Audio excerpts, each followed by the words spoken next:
This is HR in Review, a podcast dedicated to HR thought leadership, actionable advice, and all the latest developments in human resource management. Hello and welcome back to another episode of HR in Review. I'm Amelia Brand, your host for today, and today we're talking all things about women in the workplace. We're firstly joined by Agnieszka Kasperska, who's a research assistant and a PhD candidate at the University of Warsaw in Poland. Her last few publications concern the topic of working from home and its impact on careers. I'm then joined by Elissa Dobson, who's an accredited Executive Menopause mindset and leadership coach and co-founder of Mission Menopause, which provides coaching, training and support to organisations who want to break down the taboo of menopause and create an inclusive and supportive workforce for all. So today we're going to be talking about whether remote work has a negative impact on the career development of women. With remote working having become much more popular post-lockdowns, it's an increasingly important conversation to have. So firstly, do you think that working from home impacts career prospects? And if so, in what ways? I think working from home can impact careers, but it doesn't have to. So working from home can impact careers through diminished informal learning, mentoring, and networking opportunities, which is pretty much linked to the fact that interpersonal contacts are a little bit impaired when we work from home, or at least they can be. And then those who work from home also risk being less visible in the workplace due to the lack of their physical presence in the office. And this can often lead to receiving fewer training and development opportunities, which have clear impact on career progression. However, as I said, working from home can impact careers, but it doesn't have to. And whether it happens will depend on a plethora of organizational conditions, perhaps also country context and certain individual characteristics of the employees. So if there are good organizational strategies and practices in place, and we're talking about an employee who lives in a country where working from home is normalized, perhaps he or she will not be as disadvantaged while working from home. But individual characteristics such as gender or parenthood status can also play a role. So therefore, it's difficult to put all remote workers into the same bag. And I can definitely say that there are career risks that home-based workers face, but there are also certain mitigating strategies that can be put in place. Yeah, exactly. And also, I understand you've done quite a lot of research on what the future of work looks like for women, right? So, would you like to tell us a little bit about this research and how you've gone about it? Yes, of course. Thank you. So I recently finished a research project which looked at the link between working from home and career prospects from gender and parenthood perspectives. I analyzed a large sample of approximately 20,000 employees from 35 different European countries. And I actually explored whether those who work from home report hindered career prospects. I think the findings are pretty interesting.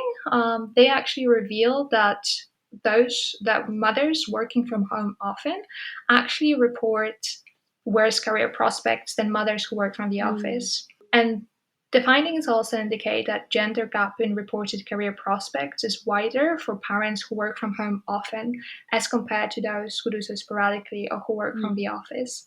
So the gender gap actually appears even when it comes to workers who work from the office, but it means that men are more likely by only 5 percentage points to report better career prospects. And that gap, the gender gap, increases to approximately 16 percentage points when it comes to those who work from home. And that kind of implies a certain level of motherhood penalty that we can see in the results of the findings that I get. Yeah, I mean, it's super interesting. So, in that case, what about for women who are not mothers? Do you think working from home would have a similar negative impact on them too? So when it comes to results of my study, it appears that childless women do not really experience worse outcomes when working from home often.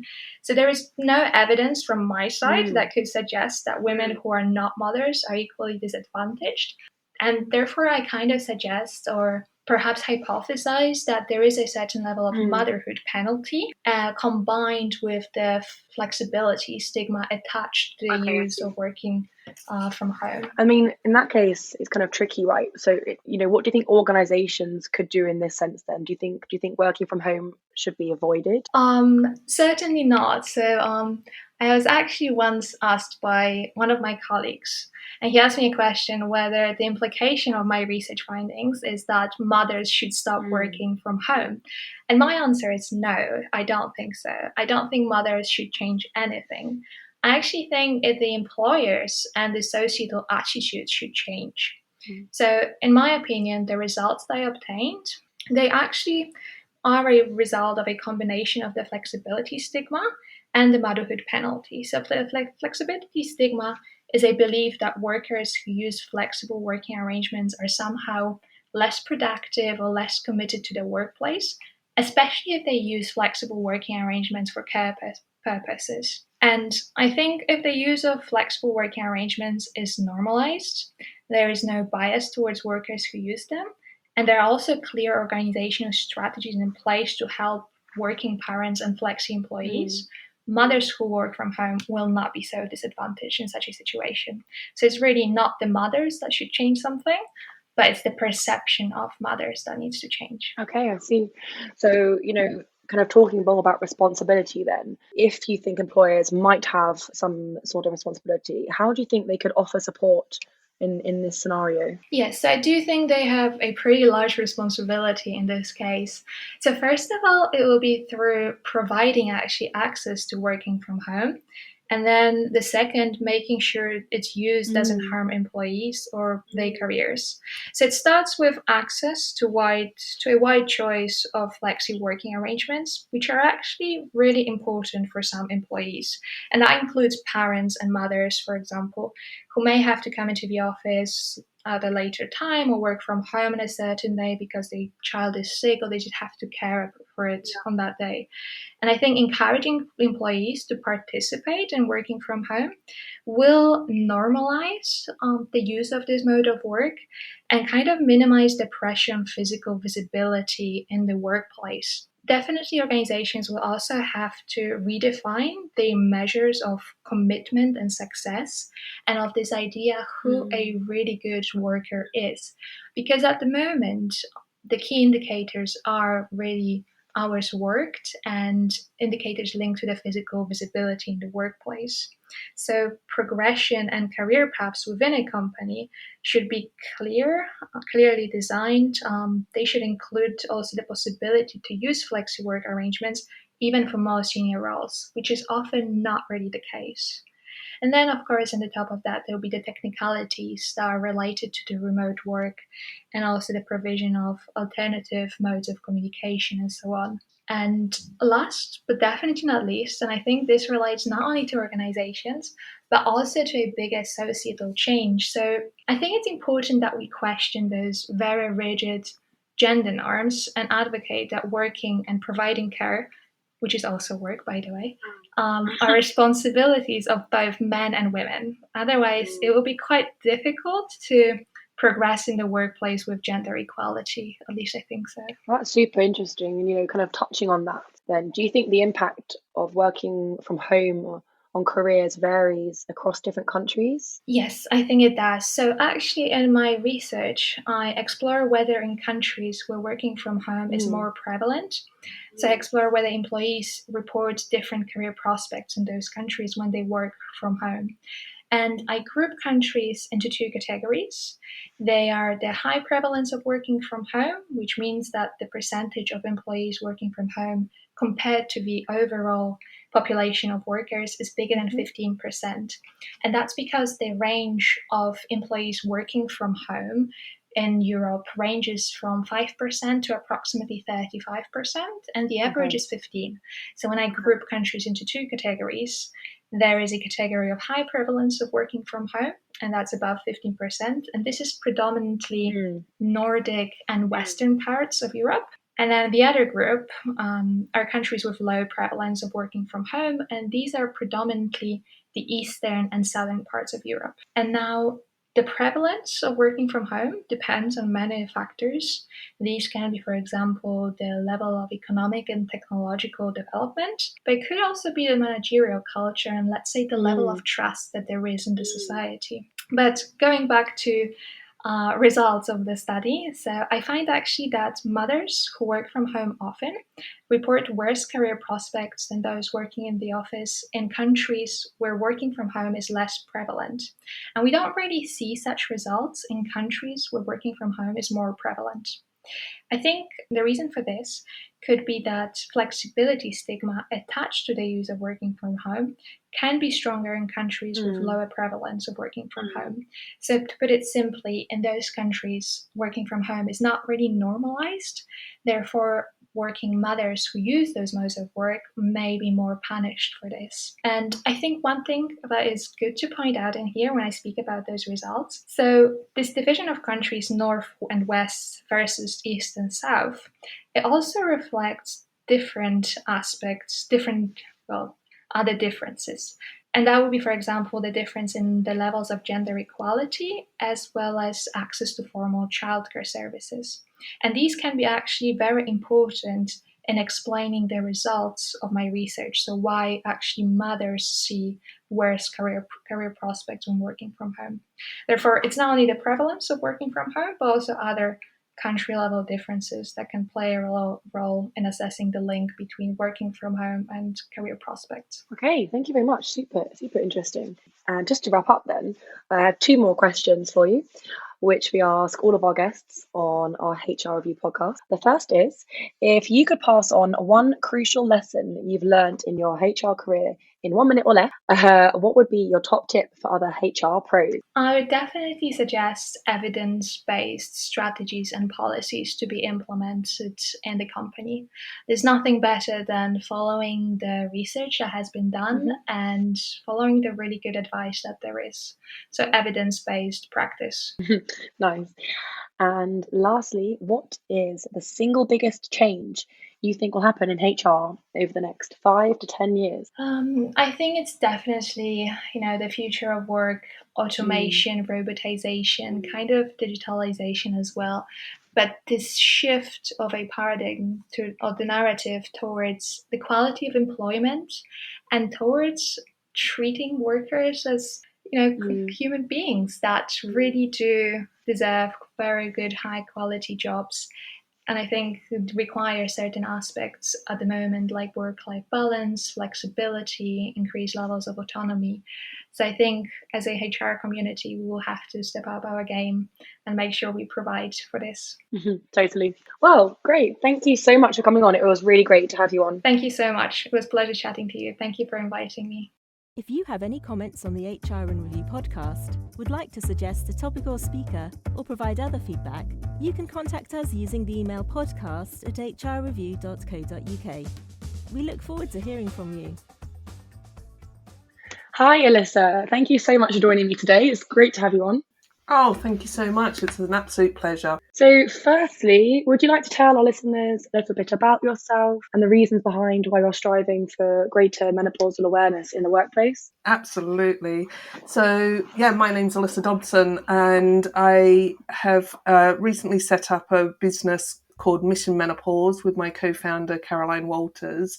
And that came about because we have both separately had experiences from our corporate jobs that led us to recognise that menopause was an impact on both our own lives, but also on, hundreds of thousands of other people and women within the workforce. So, it's become our passion, and it's what we are working towards is getting a change of the conversation.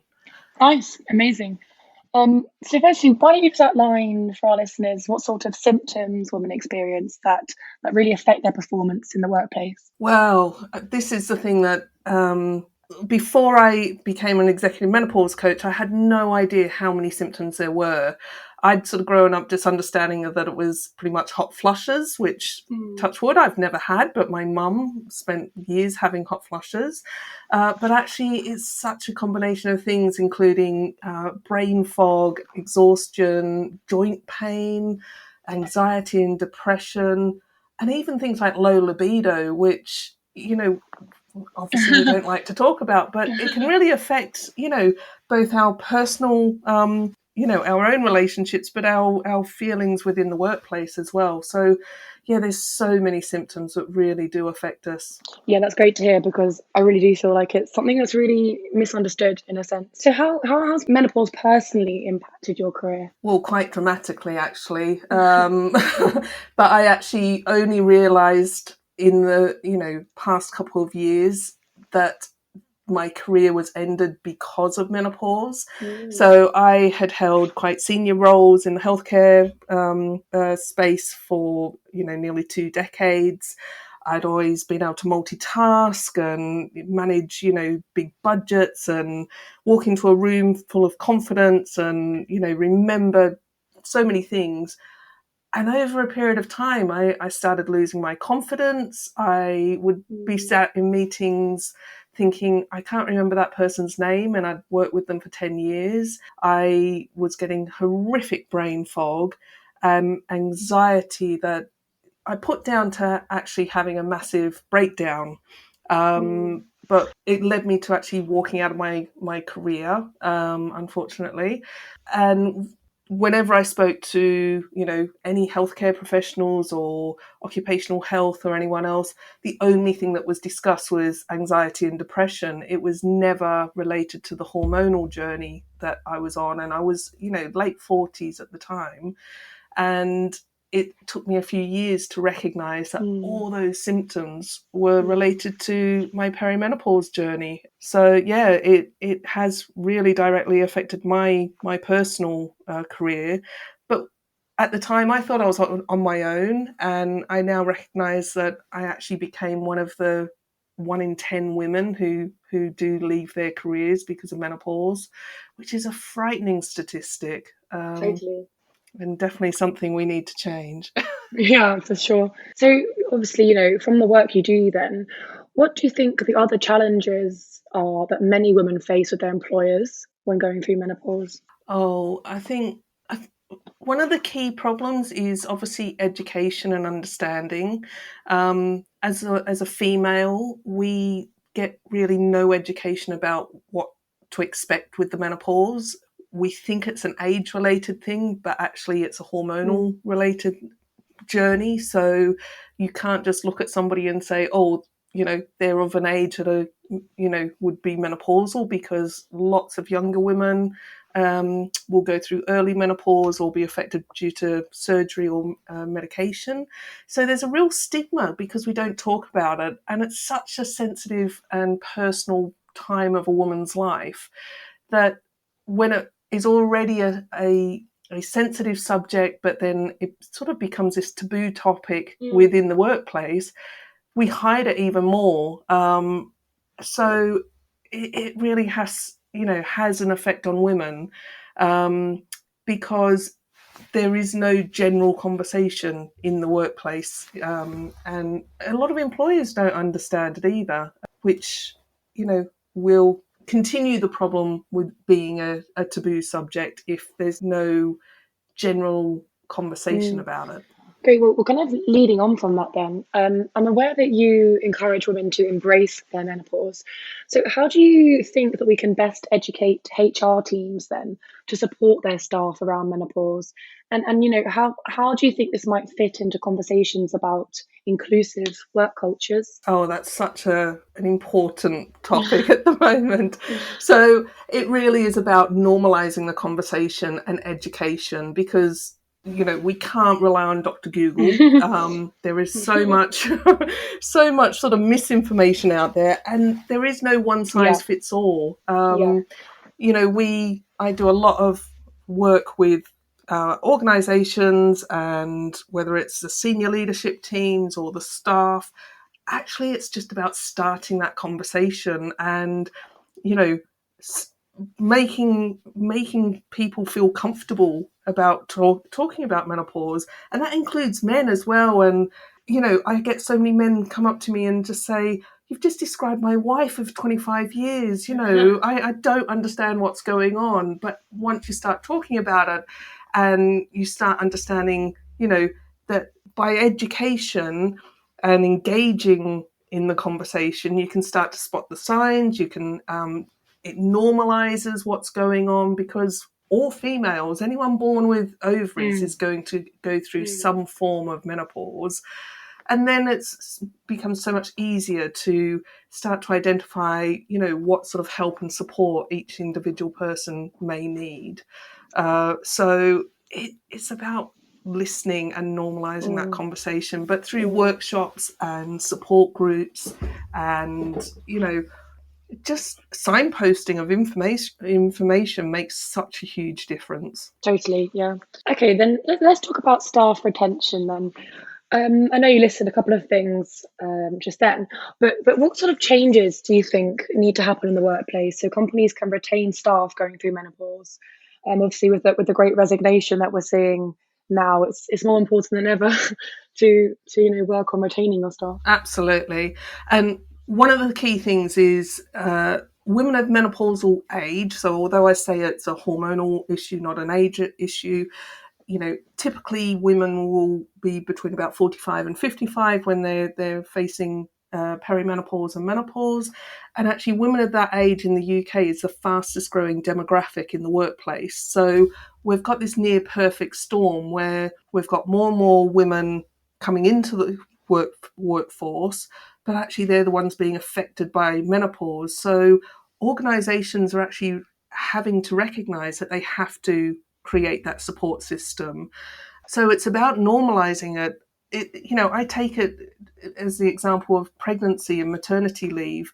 You wouldn't not talk about that because it is so normal now, and menopause needs to be part of that conversation. So it needs to be included in the policies and guidelines, and that doesn't necessarily mean having specific menopause policies. It does mean consideration of how menopause fits into existing policies and guidelines, thinking about reasonable adjustments, and getting that message out there so that when you are looking at recruiting staff, they recognise that you have got a menopause-friendly workplace, which I think is really, really key at the moment.